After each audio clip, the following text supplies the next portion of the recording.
2019 में आया corona virus अभी तक दुनिया से खत्म नहीं हुआ है और ये जानकर आपको हैरानी होगी कि पिछले 2 वर्षों में सबसे ज्यादा ओमिक्रॉन सब वेरिएंट के ही मामले पाए गए हैं। आखिरकार बार बार ओमिक्रॉन लौटकर क्यों आ जाता है? पिछले कुछ महीने से संक्रमण पर नियंत्रण था, लेकिन एक दफा फिर मामलों में इजाफा हुआ है और न जाने अभी तक कितने लोगों की मौत हो गई है। विभिन्न राज्यों में लगातार मामलों की बढ़ोतरी हो रही है, खासतौर पर केरल कर्नाटक की बात करें। लेकिन सवाल ये है कि ओमिक्रॉन सब वेरिएंट्स ही बार बार आखिरकार लौट के क्यों आ रहे हैं? तरह तरह के वेरिएंट्स हैं। भारत में 4 नए वेरिएंट्स को लेकर पुष्टि की गई है और ये ओमिक्रॉन के ही सब वेरिएंट्स हैं। विशेषज्ञों का ये मानना है कि जो आरएनए वायरस होता है इसमें म्यूटेशन होती है और कोरोना वायरस भी म्यूटेट होने वाला ही एक वायरस है। इस वजह से बार बार ओमिक्रॉन लौट कर आ रहा है।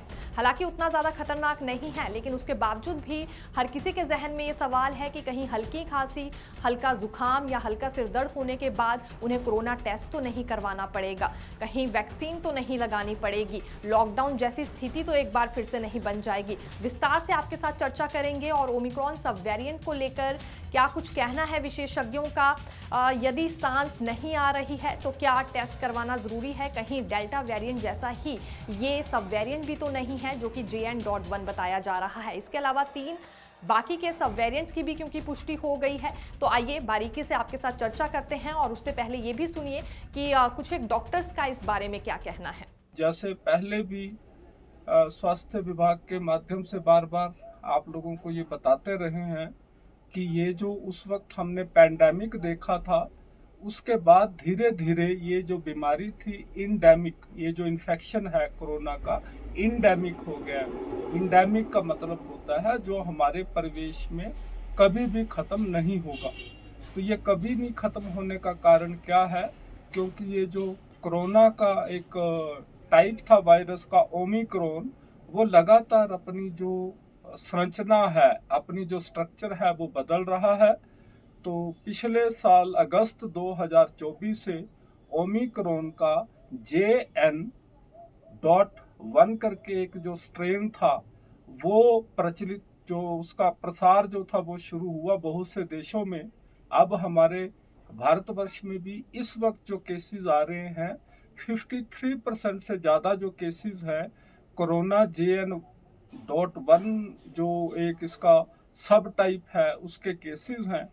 और आप सबके ध्यान में लाना चाहूँगा इसके जो मुख्य लक्षण हैं, एक तो ये ज़्यादा गंभीर बीमारी नहीं का रूप धारण नहीं कर रहा है, जैसे हमने शुरू में कोरोना महामारी के समय देखा था कि जो हमारे फेफड़े थे वो एकदम उसके सेल्स को जो कोरोना वायरस था वो ख़त्म कर दे रहा था। तो ये जो ओमिक्रॉन JN.1 है, ये सिर्फ हमारे गले को, गला खराब होना, ये जो नोज़ है, नोज़ के इन्फेक्शन में छींके आना, और बहुत से पेशेंट पे ये डायरिया की, लूज मोशन की प्रॉब्लम भी कर रहा है। तो दूसरे 2 अन्य स्ट्रेन और हैं जो सब टाइप्स है, जो वर्ल्ड हेल्थ ऑर्गेनाइजेशन से की तरफ से नोटिफाइड हैं, वो NV.1.8.1 एंड LF7, ये 2 अन्य सब टाइप हैं ओमिक्रॉन की, जो कि इस वक्त इन्फेक्शन को एक पेशेंट से दूसरे पेशेंट तक बढ़ा रही हैं। पिछले 1-2 साल में दुनिया भर में ओमिक्रॉन वेरिएंट के मामले सबसे ज्यादा रिपोर्ट किए गए हैं।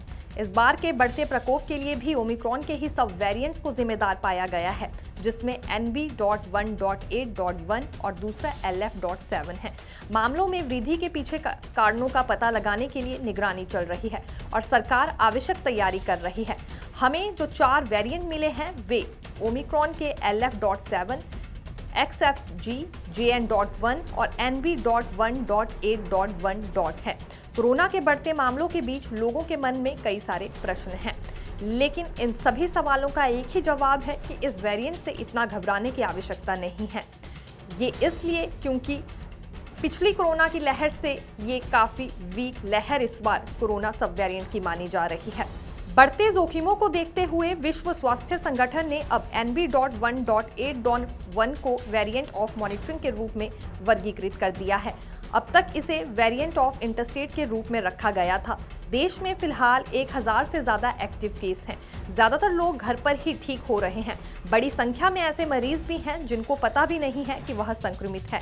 हालांकि कोमॉर्बिडिटी या कमजोर इम्यूनिटी वालों को कुछ स्थितियों में अस्पताल में भर्ती होने की जरूरत पड़ रही है। फिलहाल ऐसे रोगियों में कोई अलग या गंभीर लक्षण नहीं देखे गए हैं।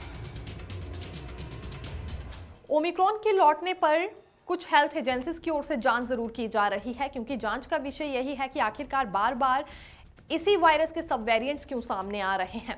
जल्द ही ये भी जानकारी सामने आएगी, लेकिन फिलहाल आरएनए वायरस का ही हवाला दिया जा रहा है कि म्यूटेट होने वाला वायरस है ये, इसीलिए इन 2 सालों में सबसे ज्यादा ये सब वेरिएंट्स पाए गए हैं। देखते रहिए नवोदय टाइम्स पंजाब केसरी। मैं दीक्षा शर्मा, धन्यवाद।